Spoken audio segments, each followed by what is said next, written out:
जय श्री कृष्णा। राधे राधे। आप सभी को वैशाख मास की ढेर सारी शुभकामनाएं।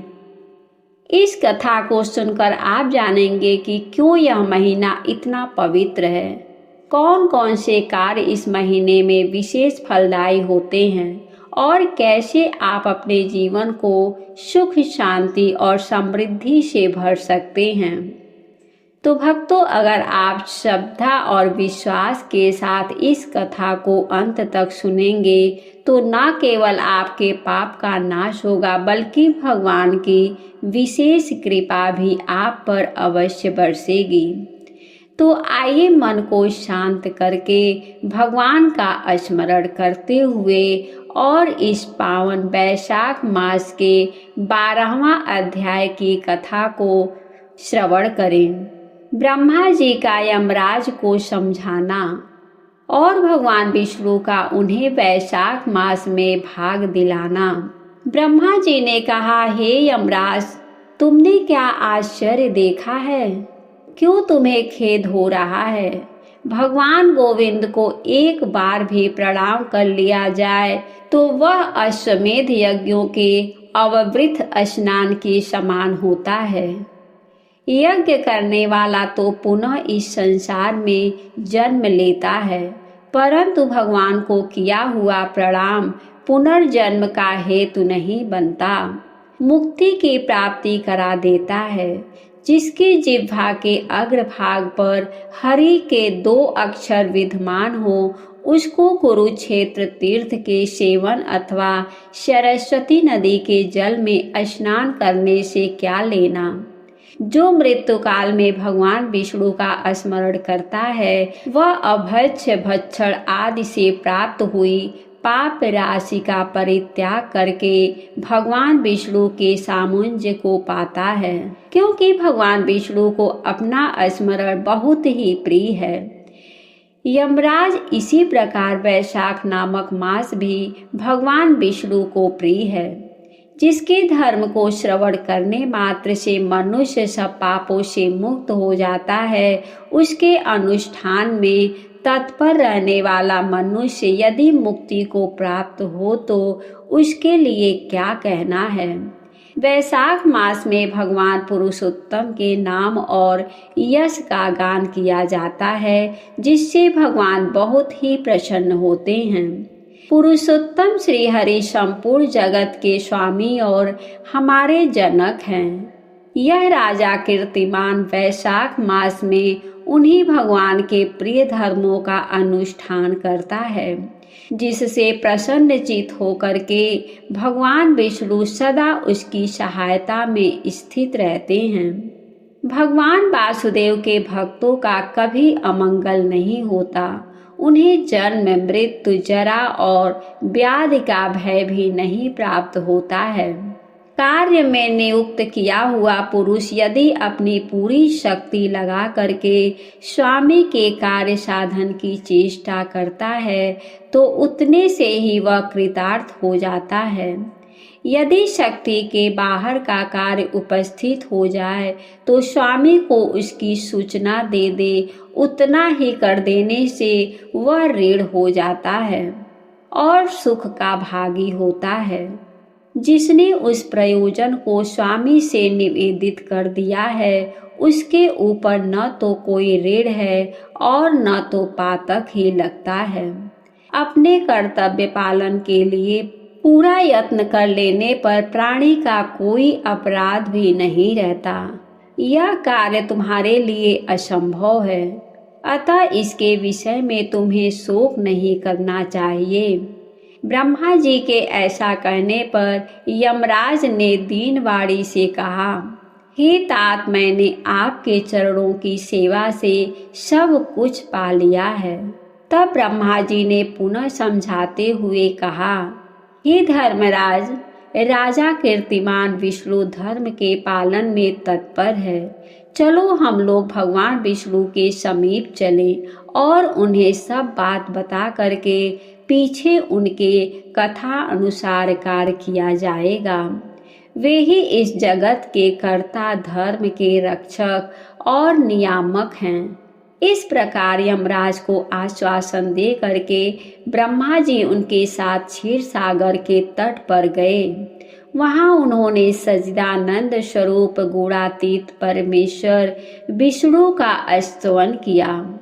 ब्रह्मा जी की स्तुति से संतुष्ट होकर के भगवान विष्णु वहां प्रकट हुए। यमराज और ब्रह्मा जी ने तुरंत ही उनके चरणों में मस्तक झुकाया। तब भगवान महाविष्णु मेघ के समान गंभीर वाणी में उन दोनों से कहा, तुम लोग यहाँ क्यों आए हो? ब्रह्मा जी ने कहा, प्रभु, आपके श्रेष्ठ भक्त राजा कीर्तिमान के शासन काल में सब मनुष्य वैशाख धर्म के पालन में संलग्न हो आपके अविनाशी पद को प्राप्त हो रहे हैं। इससे यमपुरी सूनी हो गई है। उनके ऐसा कहने पर भगवान विष्णु हंसते हुए बोले, मैं लक्ष्मी को त्याग दूंगा। अपने प्राण शरीर श्रीवत्स कौस्तुभ मणि वैजंती माला श्वेत दीप वैकुंठ धाम क्षीर सागर शेषनाग तथा गरुड़ जी को भी छोड़ दूंगा, परंतु अपने भक्त का त्याग नहीं कर सकूंगा, जिन्होंने मेरे लिए सब भोगों का त्याग करके अपना जीवन तक मुझे सौंप दिया है, जो मुझ में मन लगा करके मेरे स्वरूप हो गए हैं, उन महाभाग भक्तों को मैं कैसे त्याग सकता हूँ। राजा कीर्तिमान को इस पृथ्वी पर मैंने 10,000 वर्षों की आयु दी है। इसमें से 8,000 वर्ष तो बीत गए। शेष आयु और बीत जाने पर उसे मेरा सायुज्य प्राप्त होगा। उसके बाद पृथ्वी पर बेन नामक दुष्टात्मा राजा होगा, जो संपूर्ण वेदोक्त महाधर्मों का लोप कर देगा। उस समय वैशाख मास के धर्म भी छिन्न भिन्न हो जाएंगे। बेन अपने ही पाप से भस्म हो जाएगा। तत्पश्चात मैं पृथु होकर के पुनः सब धर्मों का प्रचार करूंगा। उस समय लोगों में वैशाख मास के धर्म को भी प्रसिद्ध करूंगा। सहस्त्रों मनुष्यों में कोई एक ऐसा होता है जो मुझ में अपने मन प्राण अर्पित करके अपना सर्वस्व मुझे समर्पित कर दे और मेरा भक्त हो जाए। जो ऐसा होता है वही मेरे धर्मों का प्रचार करता है। इस वैशाख मास में से भी मैं वैशाख धर्म में तत्पर रहने वाले महात्मा पुरुषों तथा राजा के द्वारा समयानुसार तुम्हारे लिए भाग दिलाऊंगा। लोक में जो कोई भी वैशाख मास का व्रत करेंगे वे तुम्हें भाग देने वाले होंगे। उनके वैशाख मास में बताए हुए महाधर्म के पालन में तुम कभी विघ्न न उपस्थित करना। यमराज को इस प्रकार आश्वासन दे करके भगवान विष्णु वहीं अंतर्ध्यान हो गए। ब्रह्मा जी भी अपने सेवकों के साथ सतलोक को चले गए। उनके बाद यमराज भी अपना पुरी को पधारे। वैशाख मास की पूर्णिमा को पहले धर्मराज के उद्देश्य से जल से भरा हुआ घड़ा दही और अन्न देना चाहिए। उसके बाद पितरों, गुरुओं और भगवान विष्णु के उद्देश्य से दही, अन्न, पान और दक्षिणा फल के साथ काशी के पात्र में रख करके ब्राह्मण को देना चाहिए। भगवान विष्णु की दिव्य प्रतिमा वैशाख मास की महात्म्य कथा सुनाने वाले दीन ब्राह्मण को देनी चाहिए। उस धर्म वक्ता ब्राह्मण को अपने धन से भी पूजित करना चाहिए। राजा कीर्तिमान ने सब कुछ उसी प्रकार किया। उन्होंने पृथ्वी पर मनोवांछित भोग करके शेष आयु पूर्ण होने के पश्चात पुत्र पौत्र आदि के साथ श्री विष्णु धाम को प्रस्थान किया। मिथिलापति ने कहा, हे महामते, दुरात्मा राजा बेन प्रथम मनवंतर में हुआ था और ये राजा इक्ष्वाकु कुलभूषण कीर्तिमान वैवस्वत मनवंतर के व्यक्ति हैं।